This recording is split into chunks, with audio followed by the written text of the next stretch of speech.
Could a geopolitical standoff over Greenland really trigger a global financial crisis?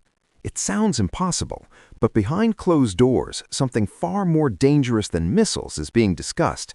Not sanctions, not speeches, a financial weapon that could shake the entire world economy. European leaders may be preparing to activate what analysts are calling the Sell America trade, and if it happens, the global market as we know it could collapse. The tension is reaching a breaking point. If Donald Trump refuses to drop his demands over Greenland, European leaders are reportedly ready to retaliate, not with armies, but with finance. The plan is simple, yet devastating.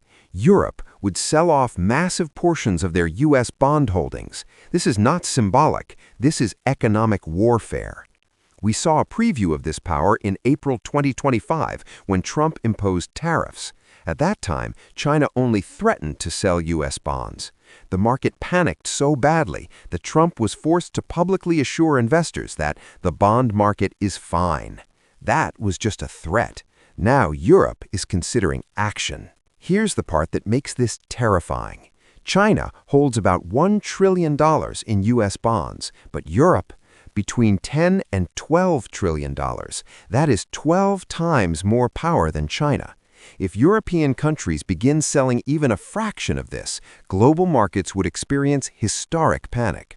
And this is not theoretical. A Danish pension fund has already started selling U.S. bonds. That was the warning shot. The U.S. economy runs on debt. It survives by selling bonds to three main buyers: Europe, China, and Japan. But China and Japan have already stopped buying. Europe is now the last pillar. If Europe turns from buyer to seller, the foundation of dollar supremacy collapses. This would not be a recession, it would be a system shock.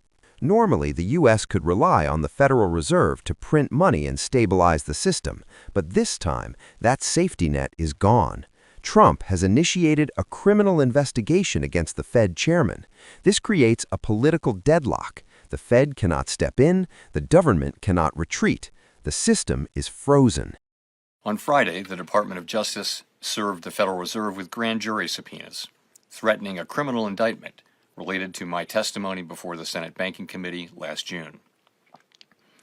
That testimony concerned in part a multi-year project to renovate historic Federal Reserve office buildings. I have deep respect for the rule of law and for accountability in our democracy. No one, certainly not the chair of the Federal Reserve, is above the law. But this unprecedented action should be seen in the broader context of the administration's threats and ongoing pressure. This new threat is not about my testimony last June or about the renovation of the Federal Reserve buildings. It is not about Congress's oversight role. The Fed, through testimony and other public disclosures, made every effort to keep Congress informed about the renovation project. Those are pretexts. The threat of criminal charges is a consequence of the Federal Reserve setting interest rates based on our best assessment of what will serve the public, rather than following the preferences of the president. Trump is now trapped, a classic double bind. Political risk. If he backs down on Greenland, he looks weak to his voters just 6 months before the midterm elections. Economic risk. If he escalates with tariffs, Europe may respond with bond sell-offs that crash the U.S. economy. There is no winning move, only damage control. If this financial retaliation unfolds, the consequences will redefine the global order. The slogan, "Make America Great Again," may no longer apply.